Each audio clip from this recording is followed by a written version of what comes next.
What's up, my comic comrades? One of the best comic stories last year was Predator vs. Wolverine. And while we covered the entire series over a couple of episodes in October of last year and January of this year, we're back to bring it all together with me breaking down the first two issues and Tim wrapping it all up with the final two. So enough chit chat, let's get into it. Okay, issue 1 starts off in present day Canada, where we see Wolverine has just got the crap beat out of him, literally missing a chunk of his skull and shoulder. He says to himself, "They say I'm the best there is, but I sure as hell don't feel that way. Not now. Not that I'm the hunted. Now that I'm the prey." As we see the infamous 3-dotted triangle sight on his forehead telling us he's being hunted by a predator. The predator then fires at Wolverine and he just barely dodges. Wolverine quite literally is on the run from this predator, which is something we're not used to seeing Wolverine do, as he says to himself, "Rock and splintered wood shrapnel in my skin. Deep cut plasma burns. I'm a leaking bag of blood. That makes me slow to run and easy to track. When I come to the cliff, every nerve in my body is firing a red alert." We then see Wolverine is then able to hide off the side of a cliff as the predator finally deactivates his camouflage, standing on the top of the cliff looking for Wolverine. Wolverine then says in these final moments of the hunt, he wants to be seen. He wants us to face each other, to recognize each other as predator and prey when he rips out my spine. The book then takes us to the Alaska Territory circa 1900, where we see a younger Wolverine hunting beavers. He's hunting them for their hide, saying, "Never understood the point of traps because I never was good at the whole patience thing. I could fetch $1 per hide back then, which I suppose translates to around 100 today. Never cared much about the money. Only took as much as I needed to survive, and this is the kind of work I preferred. Lonesome work, woodwork, work that don't make you think too hard. And if killing was part of it, I was particularly good at that. This Northern Territory was a lawless frontier. You were on your own. That suited me fine." He goes on to say, "I never worried too much about the sub-zero winds or avalanches, the pissed off moose, the charging grizzlies. It's people who concerned me. People is why I used this cave as my safe. Alaska might have had 1,000 ways to kill you, but murder was at the top of the list. I'd rather stay away from their messy hunger, not out of fear, but annoyance and exhaustion." As we see a predator land his ship in Alaska looking for a hunt. The predator then sees another predator who was killed by a tribe with arrows and knives sticking out of it. Said predator then pulls out a shuriken. Elsewhere, Wolverine says he could smell a storm coming, so he headed into the outpost called Scar. He says it's mostly populated by lodgers, trappers, and miners, and a few women inclined to follow them, and that he avoided it except when he needed money or supplies, or a drink. The lady who runs the bar says to a man when Wolverine walks in,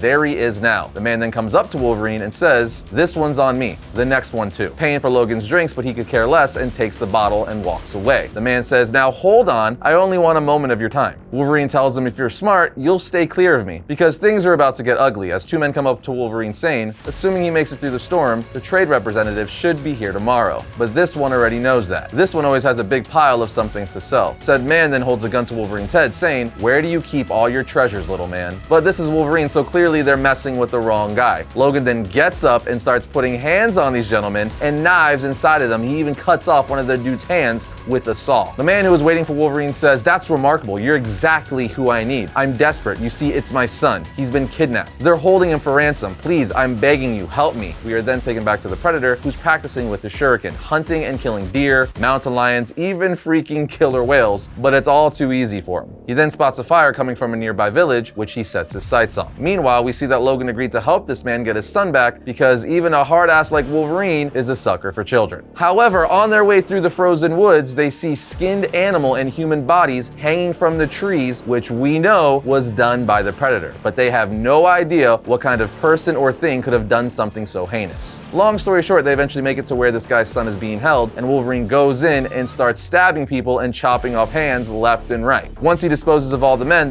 who begged Wolverine to get his son back shoots Wolverine from behind and tells Wolverine he lied. "I hired them to do jobs for me. They decided they didn't need me anymore and took my money. So I decided I no longer needed them," as he essentially tricked the Wolverine into killing them. But the joke's on this man as he's then vaporized by the shoulder cannon of a predator who walks through the door. At which point Wolverine, being Wolverine of course, has already healed and gets back up using his claws to slash the predator's throat. The predator then takes off his mask, revealing his face, and hisses at Wolverine, with Wolverine saying, "Whatever you are, I'm going to carve the ugly off of you." As the two enter into an epic battle with the predator using one of his weapons to break a set of Wolverine's claws in half and then proceeds to impale Wolverine right through the stomach. Wolverine then pulls it out and starts to run, as captions say, "I was young, but I'd seen more than my share of blood and trouble. This thing was on another level. I wasn't one to run from a fight, but I knew if I was going to win this one, I needed to move fast and think smart." as he leads the Predator to a bear cave where the bear starts attacking the Predator. And at first, it seems like the bear defeated the Predator, but as Wolverine walks away thinking he defeated this monster, we see the Predator walk out of the cave holding the bear's head as the caption says, "What I didn't realize until many years later was this was just the beginning of what would turn out to be one of the longest hunts of both our miserable lives." We are then taken to South America many years ago, where we learned Professor Thornton has taken Wolverine and several other mutants and made a team called Team X. But he frequently wipes the minds of Wolverine and the others. So they don't remember much, meaning Wolverine does not remember his first run-in with the Predator. The team consists of Wolverine, Sabretooth, Jackson, Cruel, and Maverick. They were sent on a covert mission and the intel told them a guerrilla force was planning a coup. The former general was storing weapons and rallying support from a jungle stronghold. We were supposed to make sure he never came into power. Everything was sleepy and quiet. Once we took out the Sentry, it would be easy pickings. But their mission is interrupted by not one, not two, but 5 Predators. As Wolverine says, "I might have forgotten about our battle years ago, but he had not forgotten about me." And this time he brought reinforcements, as we see Predator brought backup this time to take out Wolverine and his team. And with that, issue 1 ends. Now jumping back to our story, Predator vs. Wolverine issue 2 starts off back in present day Canada, with Wolverine hiding off the side of a cliff as we saw at the beginning of issue 1. He says to himself, "Don't know how long I've been hanging off this cliff. Maybe 10 minutes, maybe an hour. Long enough that the healing factor is kicking in. Blood gums up, nerves fuse, torn muscles seal. I needed a beat to recover because more pain is waiting for me out there. Below is a fall of 200 feet or so. Above me somewhere is a hunter who comes from the stars." A piece of the cliff then breaks off, alerting Predator as the Predator uses his tech to start shooting lasers at Wolverine, now knowing he's down there. Wolverine is forced to jump for it, falling into the water below, sinking to the bottom as he says, "Water is a weakness of mine. I'm already weighed down with adamantium. To make matters worse, I've got an avalanche of stone pinning me flat. My lungs fill with cold black water and my vision goes red. And for a moment I lose track of where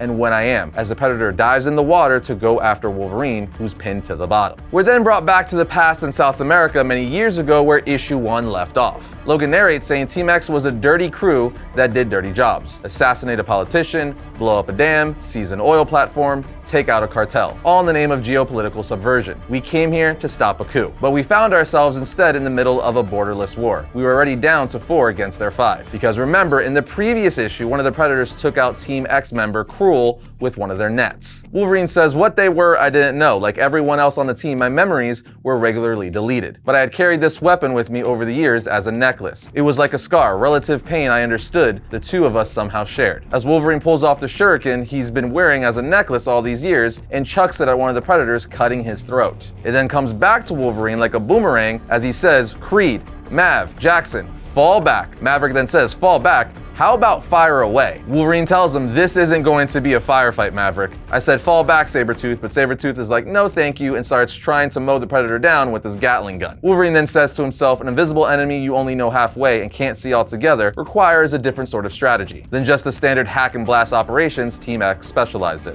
As we see Sabretooth get impaled through the chest from behind by one of the camouflage Predators. But Sabretooth has an amazing healing factor and pain tolerance, just like Wolverine, and turns around and takes the Predator's spear that is still in his torso, grabs the Predator, pulls him in, and impales him, while saying, "Come in for a closer look. There, I see you." Sabretooth is kind of a badass. Now Sabretooth took out one of the Predators, but he still has to heal, with Maverick saying, "Creed's down," but he took one of them with him. As Maverick, Logan, and Jackson start running, Maverick continues to say, "What are they, Logan?" He replies, "Don't know." Maverick says, "Your weapon is somehow in tune with that gauntlet." Wolverine says, "I don't remember, okay? That memory is gone. Must have got deleted and scrambled like everything else in my stupid head." At which point we see a Predator camouflage in one of the trees above. He then drops a noose down, putting it around Jackson's head, taking her head clean off. At which point Wolverine and Maverick start opening fire in the trees above, but the Predator throws down a bomb, badly injuring both Wolverine and Maverick. A camouflage Predator then tries to sneak attack Wolverine, but Maverick luckily sees him and takes him out, shooting him several times in the chest. With Maverick more hurt than Wolverine from the explosion and having just saved Wolverine's life, Wolverine picks him up and starts running to safety, which is a temple in the woods that 2 Predators track them into, but not before killing the wounded Predator for failing to kill Wolverine and Maverick. Once Wolverine and Maverick are inside of the temple in the woods, we see they're surrounded by explosives and realize this is where Team X was sent to take out the guerrilla force, who remember was planning the coup, a former general that was storing weapons and rallying support from a jungle stronghold. As we see them surrounded by all the weapons and explosives, the former general comes out with Wolverine obviously ready to fight, but the general basically says, "I know why you're here." Wolverine then says, "Why haven't you shot me then?" The general says, "We're not enemies so long as those things are out there." Essentially, the general convinces Wolverine we need to work together to kill those things or we're all going to die. After this, the two Predators storm in, taking out the soldiers from the general's forces. However, while this is going on, Wolverine and Maverick were able to escape the temple and rigged it to blow, killing the guerrilla general and the Predators inside, as Wolverine and Maverick meet up with Sabretooth to be rescued by Professor Thornton via a helicopter. However, when they fly away in the helicopter, we see the general and one Predator are still alive somehow. The comic then takes us back to Canada at the Weapon X facility years later, where we see it's being invaded by Predator, who's killing most of Weapon X's workers. In gruesome fashion, might I add, as he makes his way to where Wolverine is being held and experimented on. As the Predator stands over Wolverine's comatose body, issue 2 comes to an end. Alright, so issue 3 picks up in the present with Wolverine trapped underwater and a boulder is pinning him down. The Predator jumps into the water to kill his prey, but Wolverine is able to break free while simultaneously creating a cloud of blood underwater. By the time Predator swims through it, he realizes that Wolverine is gone. Immediately after this, we're taken to the past to a moment we saw at the end of issue 2, where the Predator has stumbled across Logan at a weapon facility. The story jumps back and forth between the present day fights with the Predator and all the confrontations Wolverine has had with him in the past. You see, the Predator has never been able to kill Wolverine over the course of Wolverine's life, so Predator comes back to Earth to try to kill Logan all the way up to the most current present day battle that we're seeing now. Anyway, back at that weapons facility scene we saw at the end of issue 2, Predator sees Logan lying there comatose and decides to take a look at Logan's insides as he realizes Logan's skeleton is laced with metal, which we all know is adamantium. Then as Predator is ripping open Logan's body and examining him on the table, Logan wakes up with narration saying, "I had no moral code, I had no intelligent thought, I only knew how to hurt. The Predator had found me at my most dangerous and at my most vulnerable." Wolverine then stabs the Predator in the shoulder with his newly laced adamantium claws as the narration goes on to say, "This hunt began for simple reasons. I was challenging prey. Then things grew more complicated as he was driven by pride and revenge." We then see Predator shoot his infamous acid into Logan's mouth, melting his face down to his metal skull. It's insane. Anyway, once the Predator sees Logan's adamantium-laced skull, he knows he needs it as a trophy, so he throws Logan over his shoulder and brings him back to his ship. He then lays him down in his ship and starts looking at all the other skull trophies he's collected in the past. But what the Predator doesn't know is that Logan has an insanely fast healing factor, which starts to kick in. And as Wolverine slowly begins to heal, the Predator has another problem because he broke into one of Weapon X's greatest weapons, Wolverine, which the organization sunk billions into, so they weren't just gonna let him rip him apart. So to nobody's surprise, several F-16s have now followed Predator to his ship and start blasting at him. But obviously the Predator is able to handle this because, you know, he's got a spaceship. So he takes off into space, causing the fighter jets to fall back to 70,000 feet. But by the time the Predator's ship reaches space, Wolverine is already back on his feet with half the muscle and one eye already regenerated, looking like some kind of flameless Ghost Rider. It's wicked. So with the Predator busy piloting the ship, Wolverine uses his new and improved metal claws to cut through the wall of the ship and jump back to Earth, burning up in Earth's atmosphere on re-entry, ultimately landing and making a giant crater. And as you might imagine, he was also completely disintegrated from head to toe. Anyway, Weapon X and Professor Thornton find him, retrieve his body, and bring him back to the Weapon X facility. Thornton also finds Predator's helmet, which fell out of the massive hole Logan made in Predator's ship. Professor Thornton would then take the tech he discovered in Predator's helmet to help improve the iconic mind-controlling helmet Wolverine would wear at Weapon X. At this point, we're brought back to 1 week ago in the past, where we see Wolverine was able to recover Predator's helmet, at which point he props it up on a stake in the middle of the woods to lure Predator there for one final fight to end this back and forth once and for all. The book then takes us to the past one more time in Japan at Muramasa's. Muramasa was a leader that Wolverine was training under at the time. And while Wolverine is training with his master, their sparring session is suddenly interrupted by the Predator, who's back yet again to try to kill Wolverine, this time wearing a bear skull as a mask or helmet, as his original helmet fell out of the spaceship along with Wolverine all those years ago. And with that, issue 3 comes to an end, and I gotta say, I freaking love when they infuse samurai elements into Wolverine's stories. Any stories, really. It just makes everything cooler. Alright, moving on to issue 4, we begin in the present day, and Wolverine has been waiting in the woods for a week trying to lure Predator to him using Predator's helmet as bait. Eventually, Predator takes the bait, arriving in our atmosphere looking to get his helmet back. We then see narration from Logan saying, "Of course, he knew it was an ambush. I was counting on that. I set up an